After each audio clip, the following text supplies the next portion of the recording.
Hey everyone, Rascal here. And Mama, welcome to our Ninja Turtles Week podcast, where we cover some of the major movies and shows that feature America's iconic Teenage Mutant Ninja Turtles. Starting off, we're covering the 90's Trilogy movies that started their theatrical debuts. Yes, I think that was the second one. Which is weird because the first one just called Teenage Mutant Ninja Turtles. Mm-hmm. Second one had Secret of the Ooze. Then the third one just called 3. It's like, okay, but you couldn't come up with another title? Yeah.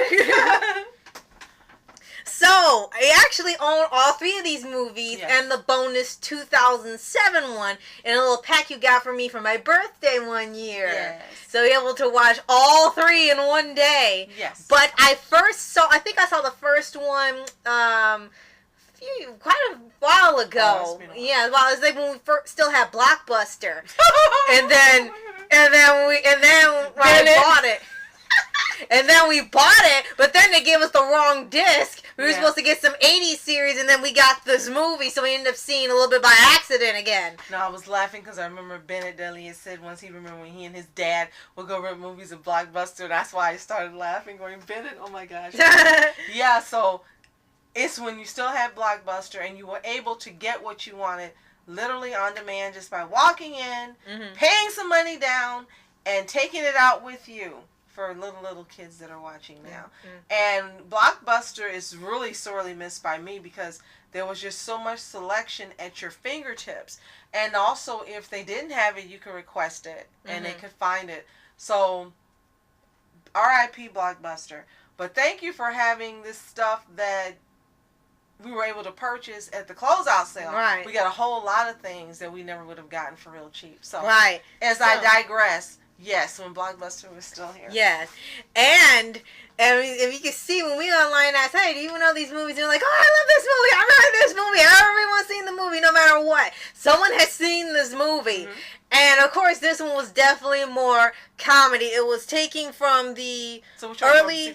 No, it's the first... Well, it's all 3 movies. Yeah, the first movie is an adaptation of the early Ninja Turtles comics and then a mixture of the animated series that was coming on at the time, which in turn the animated series started becoming like the movie and started getting serious. Exactly. So it sort of kind of reversed itself in a way.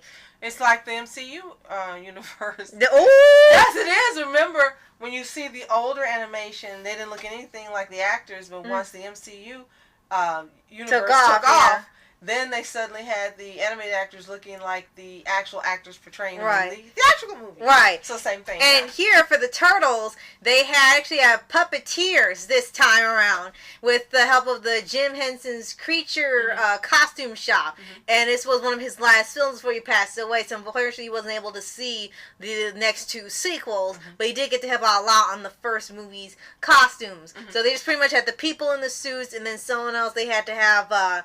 move around the mouth and stuff so they looked, I guess, human-like. Right. Like when they get to 2014, and then that got kind of digressive. Like, what do you want? Do you want realistic turtles, or do you want puppet turtles? Make up your mind. And then you had, I don't know which one of these movies where the outfits just looked strange. They just looked bizarre. Yeah, they did. They did one where they did a live-action series called Next Mutation, where they added a female turtle named Venus de Milo, and it's like, do we need a 5th turtle or something? Do we need a girl turtle? No, that's what April's for. She's the honorary turtle. Yeah, and they had those costumes, and then the one was a Christmas special with these people in the costumes, and they looked like nightmare fuel. But for the movie, they actually looked fine, and they could perform the moves as best as they could, and they do, because you see it now, and it's like, wait a minute, are they really even fighting? But that was the most they could do in the costumes, but they were able to perform quite a few tricks. They could do backflips, they could do cartwheels, they were still performing quite a few moves. They couldn't go all out ninja style, but they did as much as they could, and actually have some action scenes for the movie with what they could with these costumes. Now, what was interesting about this one, you had some people not only who were live action actors but also voice cast that became stars later, and then one that was part of my childhood, Corey Feldman. Oh my gosh, the voice of Donatello. Oh, tell us more. Okay, like I said, found the movie a while ago, and everyone knows pretty much what it is every time. And the second movie eventually had the iconic theme of the Go Ninja, Go Ninja, Go, Go Ninja, Go Ninja, Go, Go, Go Ninja. And that became a real big part of the soundtrack, which ended up having to change for some reason because the UK, they couldn't use the word ninja because it promoted violence or something, and then they said just hero. I'm like, okay, how does go hero, go sound? I'm like, that could be Where's anybody. Ben 10? That's what you're looking for. You're saying, go hero. Where's Ben? Yeah, like, that could be anybody. It's kind of vague unless you know it's the Turtles. And as they said, when they got to the second one, there was a secret. When they had the first one, they just battled Shredder, and they had the Foot Clan, which in this version, instead of gang members, they had a bunch. I guess they were bad guy teens, and they were on the streets, and I was like, okay, we get it. It's supposed to be tough working for the Shredder. And then you had the Foot Clan with them, so it's like you just hire anybody. And then we get to the second one, which is one you keep calling Secret of the Ooze. Well, first let's talk about the voice actors and the people in this one. As I said, you had a few stars. You had Brian Tochi, who was actually in the Nerds movies. Okay. And as I said, Corey Feldman. You had a couple people that I know, Sam Rockwell, who everyone knows now from a lot of his major movies, but he was just a thug in this movie. And you also had uncredited Skeet Ulrich and Scott Wolf. And you know Scott Wolf from Voltron, who plays, she was the brother of Hunk's friend. Oh, she was it the Balmora? Yeah, the Balmora, Shay's brother, right? Yeah, okay. Shay's brother. That's who voices her brother. So I just wanted to point out a few people I know that you would know, and probably some people watching, and Kevin Clash. Right. So now we get to the next one, which is Secret of the Ooze, which you keep talking about. Yes. So, and once again, the return of the Shredder. Even though you think he's gone in the first one, he comes back. And you also, of course, have April and Casey back once again. Right. Because, of course, really big parts of the show and the movies. It's always the one human friend that helps. And surprisingly got used to the sewer life quickly. So it was like, first one was like, ah! And I was like, oh, whatever. And then crashing at her house was like, yeah, this is normal for you. And in here they also had two new villains.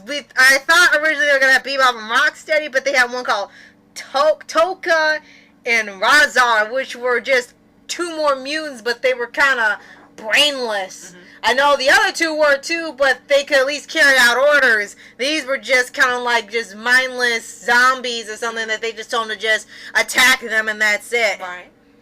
And Shredder wanted to take back control of the Foot Clan since I guess he had a humiliating defeat. Maybe he couldn't go back to them or something, or he just wanted vengeance and didn't take his place because he looks like Darth Vader. No, we forgot to talk about the box office budget on the first one, but on this one, it more than tripled the amount of what it took to make the movie, which was $25 million. So it was definitely, absolutely a box office success. And then in this movie, let's go over the actors and voice cast and actors. There were a couple new live action actors who came in, and voice cast changed a little as well. You didn't have Corey Feldman. You still have Brian Tochi. You had some people not really familiar with, Laurie Faso, Adam Card, Robbie Rist, but you did have Frank Welker as the bad guy. Right. And you can tell if they sound like Megatron or Scooby-Doo or something. Okay, that's Frank Welker. And yeah, we kind of thought that Shredder was gone, and this time it's what's his name? Francis Chow. Oh yeah, so it looks like they got a little lesser known actors. It looked like they had higher names when they had the first one, and then something happened. Maybe they didn't want to return, or they couldn't afford them a second time, so they had a different set this time. So, and like I said, this Shredder wasn't a goofball like in the 80s one. Right. He was still taken seriously until he says, "I am your father," and it's like, and someone said, "Did anybody know how that sounded? Really, how that sounded when they were recording? Because like, sure, you're not in the wrong movie."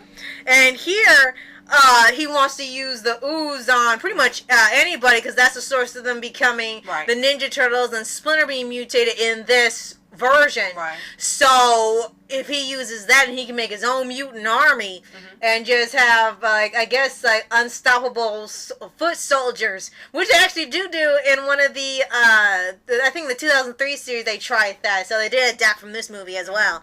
And it still was pretty funny.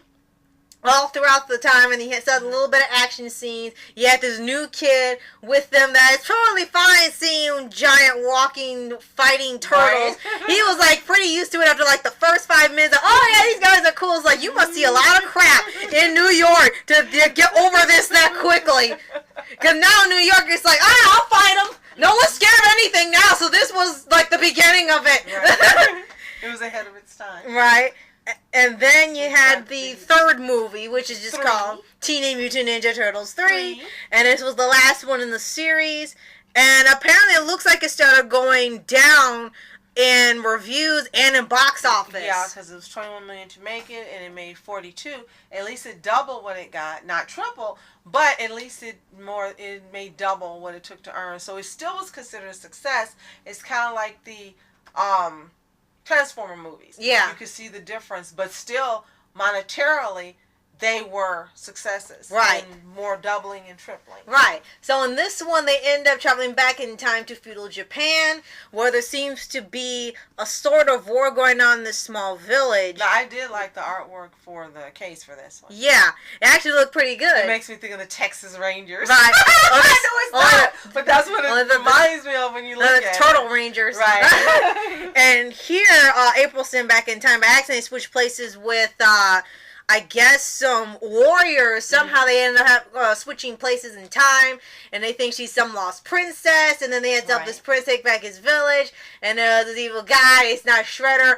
And when you think about it, it's a really off thing for the Turtles. I appreciate the effort into doing something different, not involving the Shredder, but instead of getting another villain in your arsenal, you get this random thing, and it was really, really weird, because I think this is probably why it ended up not doing as well as the first two. I think it deviated from a particular Ninja Turtle story. It was more like, what is this? Right. It was so odd that not many people resonated well with it. Still people, there were ones that enjoyed it that loved the first two, but it seemed like it was starting to lose the magic on the people, and it's like, okay, we need to stop after this movie, because it looks like they probably canceled a fourth movie. Now, in this movie, not only do you have a change in all of the live actors who were doing in the costumes, but the voice actors changed as well. You had the return of Corey Feldman.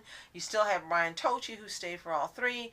And you also had Robbie Rist, but then you got two more people we weren't familiar with, Tim Keller and James Murray. Yeah, and you could tell the costumes were starting to get different, too, because Jim Henson was not there, so the costumes actually started to look downgraded in quality, because they probably had to update it a little bit or change it because of the new movies. They started looking a little weird as Turtles, even for Ninja Turtles, and Splinter was looking too much like a real-life rodent, and I think it was starting to really go down quality. And there was even times they didn't even focus on Casey Jones. He was in the movie. And then that was it. Yeah, and then that was it. And the guy playing him, Eli's Cotes. Yeah, I guess he was, there's the prince, his name was Wit or something. Like, yeah, that's like Prince Wit. And that's his ancestor or something, and he played the same role. So yeah, even the live action cast was dwindled down to a few people. Two of them, you don't even know who they are because they don't have pages or anything about them. So you know if they were like part-time actors, or were they just there, or what? It's in red. They may have passed. Oh, yeah, that may be it, too. So, yeah, you could tell it was time to stop the movies, which is unfortunate, because they did enjoy them regardless of the quality change. You did enjoy them, but it looks like it was time to stop the franchise. This is when people knew when it's time to stop. When you see it going down, there's a big difference. If you don't have time to fix it, just quit while you're ahead. But still, they all were commercially box office success. That's true. Because they all doubled or tripled what it took to make them. So they were not failures. They may not have been popular. Yeah. They may have been changes, but technically, financially, none of these movies were failures. Yes, it debuted number one at the box office and made twice production budget, and the returns were barely more than half, so it was considered a disappointment. So Still it's weird. If I would like to have any money and double my money and put it in. If I had $21 million and made $42 million, I would be happy. Right. So again, this is what I was speaking of in terms of 80's Turtles, when we were having a private discussion about it being a success. Right. And the focus changed from fun and people loving it and being popular to the money factor. Right. And here it was all about the money. Someone saying that 21 million being doubled to 42 is barely any money. Wow. Yeah, it's really changed. But regardless, we enjoyed all three of these movies. Yes. And the future ones that came with it, despite more criticism, which you can't seem to avoid now with live action adaptations of TV shows and video games. Like, it's always something wrong now. But we enjoyed all three of these movies. Thought they were fun. Yeah, we could tell there was a difference in the quality and the voices and the actors. But still, it didn't stop us from enjoying them. And it didn't stop from people who grew up with these movies and these characters from enjoying them years later and telling, hey, watch this with me. And let's get a pizza. And as you said, kudos to them trying to do something different. Now, if you think about, as we were talking about the original Turtles in the comics, this actually will line up more with those Turtles. Them going to feudal Japan and using ancient tactics, ancient styles and things. Yeah. This would line up more with what they were probably trying to do with the original concept. But it shows you that people were more vested in the 80s Turtles more than they realized. Right. Because they rejected this version of it. Right. So, let us know what you thought of the trilogy movies of the original 90s movies in the comments below. Let us know which is your favorite. Right. And did you, what was your experience when you watched these movies? Did you grab a pizza with a friend or a family member? Or did you binge watch before binge watching was a thing? Just let us know. Yeah. And tune in tomorrow for our next Ninja Turtles podcast. Absolutely. I'm Rascal Entertainment. And I'm Mom Entertainment. Have a toontastic day. Peace. Flashing lights, trying to walk around, man, who the hell are you? What you wanna do? Well, man, it's on you. Man, it's on you. Get her in my dreams, she was my queen. A castle in the mountaintops, rivers and streams. Plucking sunlight from the sky in my pocket. Give it to you later on in the form of a rocket.